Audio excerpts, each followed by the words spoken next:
सबसे पहले आज की अहम खबर, पूरे पाकिस्तान में क्रिकेट हो रही है लेकिन इलेक्शन नहीं हो सकते। सुप्रीम कोर्ट असफुद नोटिस केस में रिमार्क्स, जस्टिस मुनीब अख्तर ने कहा कि यह कैसे हो सकता है कि इस बुनियाद पर इलेक्शन ना हो कि पैसे नहीं है। पंजाब और खैबर पख्तूनख्वा में इंतखाबात की ताखीर से मुतालिक अज़खुद नोटिस की समाअत। चीफ जस्टिस पाकिस्तान की सरबराही में 5 रुकनी बेंच ने केस की समाअत की। दौरान समाअत पीटीआई के वकील बैरिस्टर अली जफर ने अपने दलाइल में कहा, आईन 90 रोज में इलेक्शन का कहता है, कोई 1 घंटे के लिए भी इस मुद्दत में तोसी नहीं कर सकता। जस्टिस मोहम्मद अली मजहर ने कहा, अगर इलेक्शन कमीशन गवर्नर से मुशावरत नहीं चाहता तो इसे इलेक्शन का ऐलान कर देना चाहिए। एडवोकेट जनरल ने कहा, गवर्नर खैबर पख्तूनख्वा कहते हैं तारीख देने के लिए 90 रोज की मोहलत है। जस्टिस मोहम्मद अली मजहर ने सवाल उठाया, 90 दिन तारीख के लिए हैं तो फिर इलेक्शन कब होंगे? चीफ जस्टिस ने कहा, सीधा साधा केस है, 18 जनवरी से गवर्नर तारीख देने में नाकाम रहे हैं। जस्टिस मुनीब अख्तर ने कहा, अगर वजीर आला एडवाइस कर दे और गवर्नर असेंबली तहलील न करे और असेंबली वक्त के मुताबिक खुद तहलील हो जाए तो तारीख सदर देगा। जस्टिस मुनीब अख्तर ने कहा, मुआशी मुश्किलात या किसी और वजह से इलेक्शन नहीं रोके जा सकते। जस्टिस जमाल मंदुखैल ने कहा, हमारे सामने सवाल ये है, इलेक्शन की तारीख का ऐलान कौन करेगा? क्या हर हाल में इलेक्शन कराना लाजमी है? चीफ जस्टिस ने कहा, इलेक्शन की तारीख और निगरान हुकूमत के लिए गवर्नर को किसी समरी की जरूरत नहीं है। हमें पार्लियामेंट की दानिश में मुदाखलत नहीं करनी चाहिए। आर्टिकल 57 के तहत सदर इलेक्शन कमीशन की मुशावरत से तारीख देते हैं। क्या गवर्नर भी इलेक्शन कमीशन से मशवरा करने के पाबंद हैं? अटॉर्नी जनरल पाकिस्तान ने कहा, कानून के मुताबिक 2 मई से पहले इंतखाबात नहीं हो सकते। साथी रिपोर्टर वकास अहमद के साथ अकील अफजल, एक्सप्रेस न्यूज, इस्लामाबाद। आज खुद नोटिस केस में 9 में से 4 जजेस बेंच से अलग हो गए। Justice Ijazul Hasan, justice Mazahar Naqvi, justice Athar Minallah और जस्टिस याहिया आफरीदी केस से सुनने से मासरत कर ली। जस्टिस अतर मिनल्ला ने नोट पे लिखा कि चीफ जस्टिस का ओपन कोर्ट में दिया गया ऑर्डर तहरीरी हुक्मनामे से मुताबिकत नहीं रखता।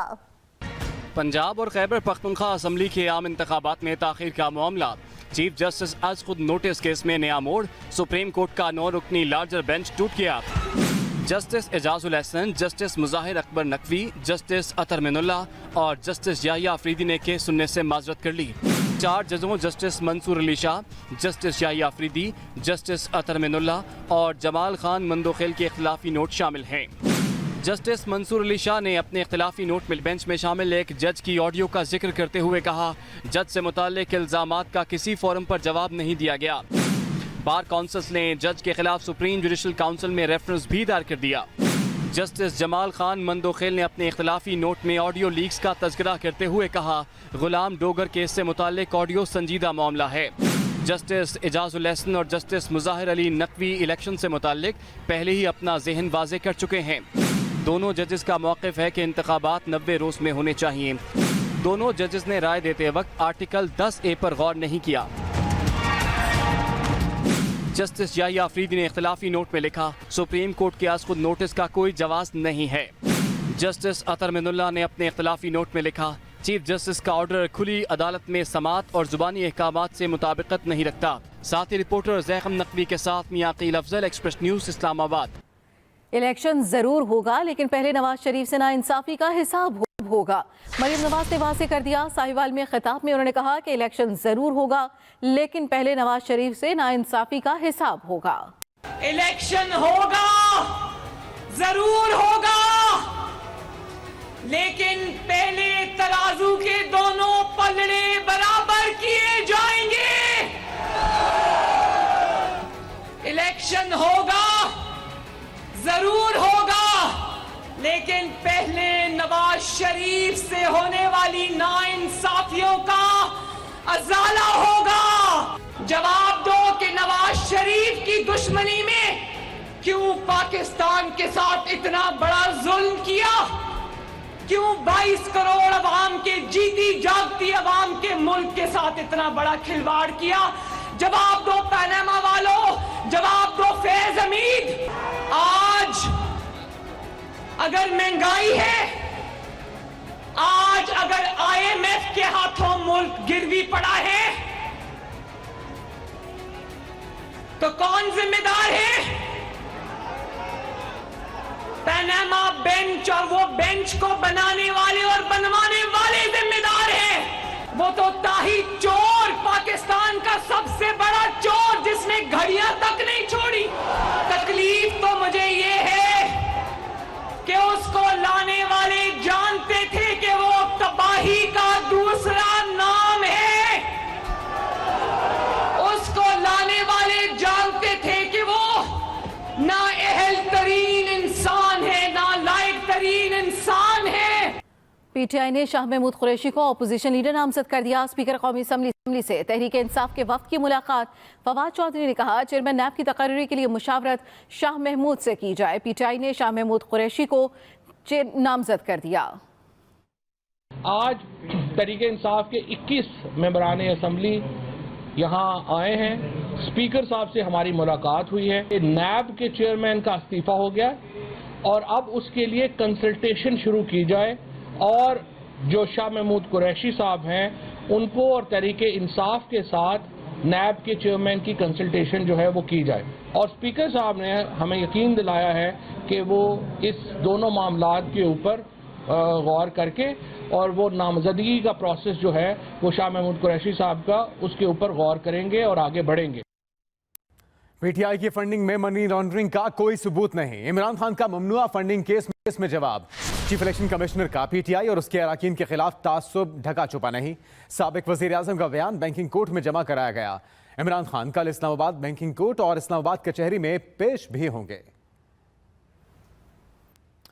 आगे बढ़ते हैं। सरगोदा में पीटीआई की जेल भरो तहरीक। पीटीआई रहनुमाओं और कारकुनों समेत 47 अफराद को गिरफ्तार कर लिया गया। पीटीआई की सरगोदा में जेल भरो तहरीक जिसमें पीटीआई रहनुमाओं और कारकुनों समेत 47 अफराद को गिरफ्तार किया गया। पाकिस्तान तहरीक इंसाफ की तरफ से जेल भरो तहरीक सरगोदा में भी शुरू हो गई। जिला कौंसिल के सामने लगाए गए इस्तकबालिया कैंप में दिन भर पार्टी तराने बजाए जाते रहे। पीटीआई ने गिरफ्तारियों के लिए दिन 12 बजे का वक्त दिया था, ताहम 3 बजे तक कोई गिरफ्तारी अमल में न लाई जा सकी। इस दौरान पुलिस की तरफ से गिरफ्तारियों के लिए ऐलानात भी होते रहे। जो भी कोई गिरफ्तारी देना चाहता है ये प्रिजन वैन सामने डीसी ऑफिस चौक पर मौजूद है और ये सामने है। इब्तदाई तौर पर पुलिस की 3 प्रिजन वैन्स इस्तकबालिया कैंप के पास खड़ी की गयी। बाद में 2 मजीद वैन्स मौके पर पहुंचाई गयी। सीनियर नायब सदर शुमाली पंजाब अंसर हरल, साबिक सूबाई वजीर अंसर मजीद न्याजी, साबिक MPA मुनीब सुल्तान चीमा समेत कुल 47 कारकुनों ने गिरफ्तारी दी, जिन्हें थाना सैरले टाउन मुंतकिल कर दिया गया। आप देखेंगे कि इनको जेलें बनानी पड़ेंगी, इनको जेलों के शर्तें बनाने पड़े, तो लोग इतने जोशो खरोश से आ रहे हैं। गिरफ्तारियां देने वाले रहनुमाओं और कारकुनों ने इस अज़म को दोहराया कि इंतखाबात की तारीख दिए जाने तक इनका एहतजाज जारी रहेगा। नफासत हसनैन, एक्सप्रेस न्यूज़, सरगोधा। वज़ीर आज़म शहबाज शरीफ ने ज़ख़ीरा अंदोज़ों और मुनाफाखोरों के खिलाफ बेरहमाना कानूनी कार्रवाई की मंजूरी दे दी है। मुनाफाखोरों, ज़ख़ीरा अंदोज़ों के खिलाफ सख्त तरीन कार्रवाई की जाए। वज़ीर आज़म ने हिदायत जारी कर दी और कहा कि वज़ीर आज़म ने कि वज़राए आला से मिलकर रमज़ान में अशिया की फरवानी और कीमतों पर कंट्रोल को यकीनी बनाया जाए। खबरों के सिलसिले को आगे बढ़ाएंगे। अहम खबर, महंगाई के खिलाफ तहरीक लब्बैक पाकिस्तान की अपील पर कई शहरों में जुज़वी हड़ताल। छोटे शहरों में कहीं कारोबार बंद, कहीं बाजार खुले रहे। महंगाई के खिलाफ तहरीक लब्बैक पाकिस्तान की अपील पर कई शहरों में जुज़वी हड़ताल। महंगाई और पेट्रोल की कीमतों में हालिया इजाफे के खिलाफ तहरीक लब्बैक पाकिस्तान की अपील पर कई शहरों में शटर डाउन हड़ताल। पाकिस्तान के सबसे बड़े शहर कराची के इलाके लियाकताबाद, मलीर, कोरंगी, औरंगी, लांठी, बल्दिया वगैरह में कारोबार बंद रहा। जामे cloth market, light house, Bolton market, new MA जिन्ना रोड के शोरूम्स बंद रहे। गुलशन इकबाल, क्लिफ्टन, तारिक रोड, बहादुराबाद समेत शहर के कई इलाकों की मार्केटें मामूल के मुताबिक खुली रहीं। लाहौर में Shah Alam market, Anarkali, hall road, रंग महल, अकबरी मंडी और इचरा समेत दीगर मुतादिद मार्केटें भी बंद रहीं। जुड़वा शहरों रावलपिंडी, इस्लामाबाद में ताजिर बरादरी लाताल्लुक रही। तमाम कारोबारी मराकज मामूल के मुताबिक खुले रहे और कारोबार बगैर किसी रुकावट के जारी रहा।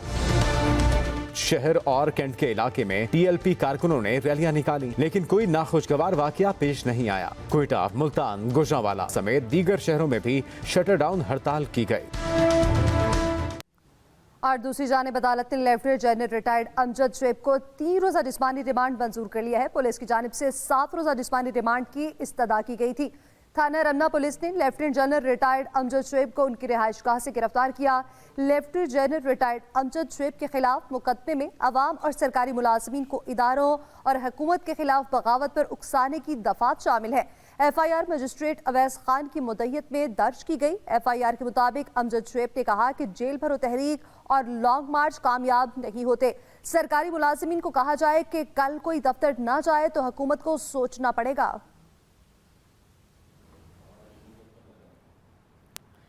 साबिक वज़ीर आला पंजाब चौधरी परवेज़ इलाही का कहना है राजनपुर के लोगों ने PTI उम्मीदवार को कामयाबी देकर विफाकी और पंजाब निगरान हुकूमत को भरपूर जवाब दिया है।